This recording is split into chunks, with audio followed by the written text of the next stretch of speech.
કીર્તિ પટેલ છે એ ભાડાની ટેક્સી છે. હે મુન્ના મુન્ના મુન્ના સાંભળે, હું તો આખા ગુજરાતમાં છાતી ઠોકીને બોલું છું અને તારા માથામાં વાળ છે ને એટલા મારા દુશ્મન છે. કીર્તિ પટેલ ને એક નંબરની જે બોલ્યો ની સેમ ટુ યુ.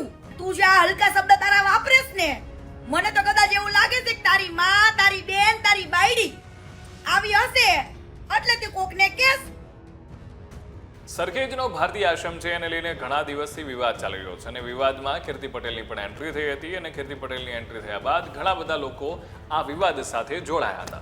પણ હવે એક અલગ જ પ્રકારનો વિવાદ સોશિયલ મીડિયામાં ચાલી રહ્યો છે, જેમાં કીર્તિ પટેલ અને મુન્નાભાઈ ચોગટ આ બંને એકબીજાની સામે આવ્યા છે. બંને એકબીજાની વિરુદ્ધ વિડીયો બનાવી રહ્યા છે અને ત્યારે જો વાત કરવામાં આવે તો થોડા દિવસ પહેલા મુન્નાભાઈ ચોગટે એક વિડીયો બનાવ્યો હતો. શું કહ્યું સાંભળ્યા વિડીયોમાં.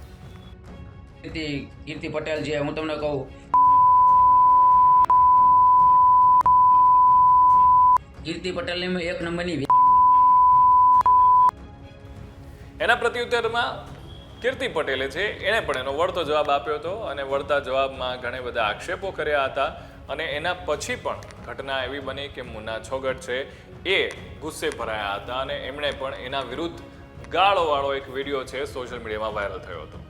હવે એના જવાબમાં કીર્તિ પટેલ શું કહે છે સાંભળીએ. મુન્ના મુન્ના મુન્ના સાંભળે, હું તો આખા ગુજરાતમાં છાતી ઠોકીને બોલું છું અને તારા માથામાં વાળ છે ને એટલા મારા દુશ્મન છે. એ બધાને ચેલેન્જ આપીને છાતી ઠોકીને કહું છું કે આ ગુજરાતને ખબર છે કે મારો એક એવો ગુસ્સે વાર લાવો, હાલો તમારી તલવારને મારી ગરદન છાતી ઠોકીને બોલું છું. અને તું જે આ હલકા શબ્દ તારા વાપરેસ ને, મને તો કદાચ એવું લાગે છે કે તારી માં, તારી બેન, તારી બાયડી આવી હશે એટલે તે કોકને કેસ. હે બાકી હું તો છાતી ઠોકીને કા ગુજરાતને કહું છું, તને ચેલેન્જ આપું છું. જા કીર્તિ પટેલનું એક ચિઠ્ઠું લેતા જા બટા, તો હું તારા શબ્દને સ્વીકારીશ. હો જે બોલ્યો ની સેમ ટુ યુ.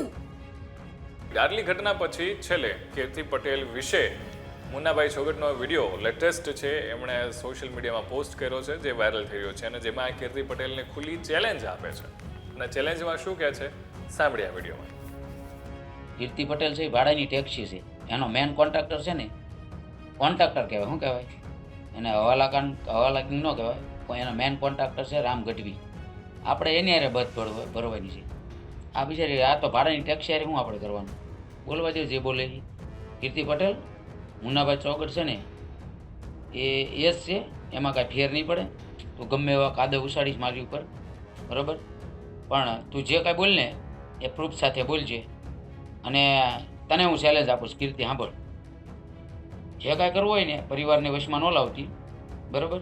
હું તારા મા બાપ વિશે, તારી બેન વિશે, તારા ભાઈ વિશે નથી બોલ્યો અને હું સમજુ છું કે તું પણ એક કોઈ પણની બેન છો કે દીકરી છો કે, બરાબર, 100% સાચી વાત છે.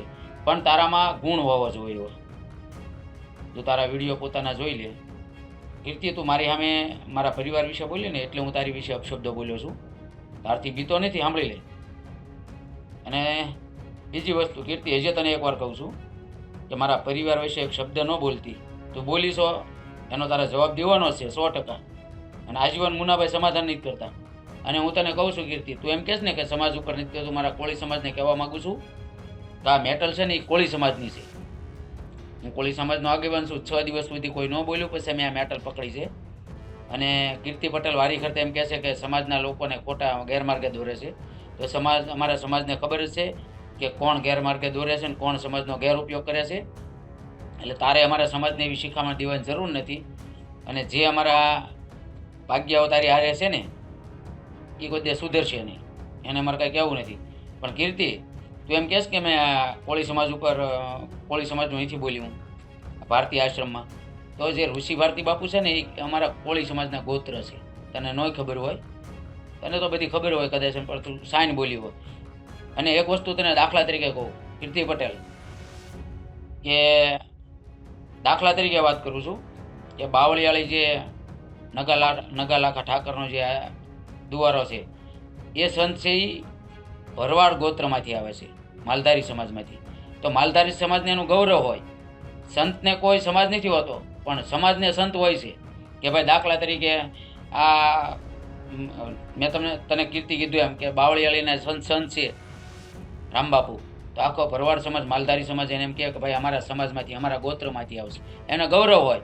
એવી જ રીતે સારણ સમાજમાં પણ અનેક દેવીઓ થઈ ગયા, તો સારણ સમાજ ગર્વથી કહે કે આ મોગલમાં છે કે સોનલમાં છે કે ખોડલમાં છે, બરાબર, આવડમાં છે, એ જેટલા માતાજીઓ થઈ જાય ને એક સારણ સમાજ એટલે કે ગઢવી સમાજ ગૌરવથી કહી શકે કે ભાઈ આ અમારા સમાજમાં થઈ જશે આ દેવીઓ. એમ પોતાના સમાજમાં જે પણ કાંઈ સારા પુરુષો થયા હોય ને એનું ગૌરવ હોય છે.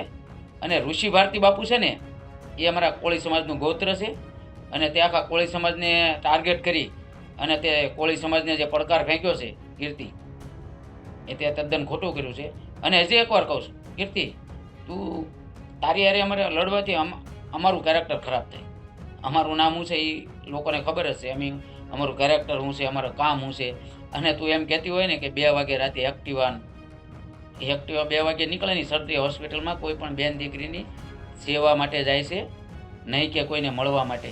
આજ સુધીનો એક દાખલો સમાજમાં પૂછી લેજે કે મુન્નાભાઈ ચોગટ ઉપર કોઈ આક્ષેપ નથી, કોઈ આરોપ નથી કે કોઈ પણ બેન દીકરી હારે આને ખરાબ વસ્તુ કરી હોય. એટલે કીર્તિ બોલવામાં બહુ ધ્યાન રાખજે. એટલે તારું પાપ મારે ધોવું નથી, બરાબર. આ તો તું મારા પરિવાર વિશે બોલી ને એટલે હું તને કીર્તિ કાલે અપશબ્દો બોલ્યો છું. બાકી કીર્તિ મુન્નાભાઈ છે ને એ મુન્નાભાઈ છે. એટલે વાત તો જાણે એમ છે કે આ વિવાદની જે શરૂઆત છે એ આશ્રમ જે છે એને લઈને થઈ હતી, પણ હવે આ બંને વચ્ચેનો જે ઘટનાક્રમ છે એ પર્સનલ લેવલ પર ગયો છે. આ ક્યાં સુધી અટકશે અને આની કઈ સીમા છે એ તો હવે જોવાનું રહેશે. તમારું આ મુદ્દે શું માનવું છે કોમેન્ટ કરીને અમને ચોક્કસથી જણાવજો. Keep watching vibes of India.